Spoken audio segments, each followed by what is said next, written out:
వార్తాపత్రికల్లో తప్పుడు కథనాలు వ్రాసే వారిపై చట్టపరమైన చర్యలు తీసుకుంటామని కర్నూలు రేంజ్ డీఐజీ కోయా ప్రవీణ్ తెలిపారు. కర్నూలులోని డీఐజీ కార్యాలయంలో ఆయన మీడియా సమావేశం నిర్వహించారు. ఈ సందర్భంగా డీఐజీ మాట్లాడుతూ కొన్ని రోజులుగా పోలీసు అధికారులపై వ్యక్తిగతంగా బెదిరించడం, తప్పుడు వార్తలు వ్రాయడం జరుగుతోందని అన్నారు. ఓ పత్రికలో తనపై అసత్య ప్రచారం చేశారని, ఇలాంటి వారిపై కఠిన చర్యలు తీసుకుంటామని అన్నారు.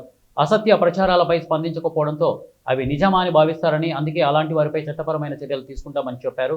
తాను గతంలో ఎస్పీగా పనిచేసిన ప్రాంతంలో గంజాయి, అసాంఘిక కార్యకలాపాలు జరగకుండా కట్టుదిట్టమైన చర్యలు తీసుకున్నామని తెలిపారు.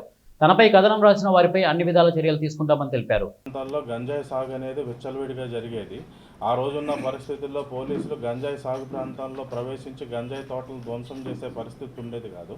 సో ఆ కాలంలో మేము ముఖ్యంగా కూడా గంజాయి రవాణా మార్గాలను మేము టార్గెట్ చేసి, నేను పనిచేసిన 2 సంవత్సరాల కాలంలో 1,00,000 కేజీల వరకు గంజాయి జప్తు చేయడం జరిగింది. సో ఆ కాలంలో నేను విశాఖపట్నం ఎస్పీగా వెళ్ళక ముందు అంటే ఇది వినికిడి, గంజాయి కేజీ 2,000 రూపాయలు ఉండేది. నేను విశాఖపట్నం ఎస్పీగా పూర్తి చేసేటప్పటికి 5,000 రూపాయలకి మార్కెట్ రేట్ పెరిగిందని చాలామంది అనుకుంటుంటే వింటున్నా. అదే కాకుండా ఆ సమయంలో గిరిజనులు చాలాసార్లు నాకు పరోక్షంగా నాకు తెలియకుండా, మీ ఎస్పీకి మెంటల్ అంట, గంజాయి షావుకారు కనిపిస్తే కాల్ చేయమని ఆర్డర్ ఇచ్చాడంట, షావుకారులు రావటం మానేశారని మాట్లాడుకోవడం కూడా నేను వినటం జరిగింది. అదేవిధంగా కాకినాడ పోర్ట్లో యాంకరేజ్ పోర్ట్ అని ఉండేది. ఆ పోర్ట్లో డీజిల్ దొంగతనాలు, రకరకాల అసాంఘిక కార్యక్రమాలు జరిగాయి. నేను అక్కడ పనిచేసిన కాలంలో అవన్నింటినీ తొలగించడం జరిగింది.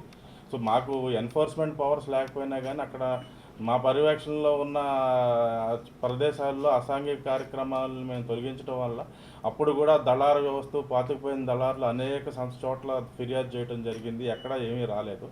ఈరోజు వచ్చిన కథనాల్లో కూడా ఎటువంటి విచారణ జరిగినా ఎటువంటి అసత్యం రాదు. కానీ ఈ కథనాన్ని ప్రచురించిన వాళ్ళకి ఈ ప్రభుత్వ పెద్దలను కూడా కలిపి చేయటం వల్ల ఏమిటంటే, ఇది ఎందుకులే అని ట్రాన్స్ఫర్ చేసేస్తే ఈ కథనం రాయించిన వాళ్ళు పాక్షికంగా విజయం సాధించినట్టు అవుతుంది.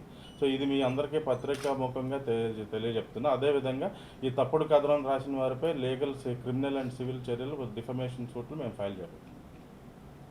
పర్సనల్ ఇంటర్వ్యూ చేసి చెప్తా, ఇలా ఎందుకు టార్గెట్ చేస్తారంటే, పాతుకుపోయిన దళారు వ్యవస్థలో అన్ని వర్గాల వాళ్ళు ఉంటారండి. ఏ పార్టీ అధికారంలో ఉంటే వాళ్ళకి అనుకూలం. కర్నూలులోనే వచ్చింది ఒక ప్రచురితం అయితే అప్పుడు రాసిన విలేకరిపై మేము చర్య కూడా చేపట్టడం జరిగింది. మళ్ళీ ఒక ప్రముఖ పత్రిక వారు దానికి రీజైండర్ కూడా ఇవ్వటం జరిగింది.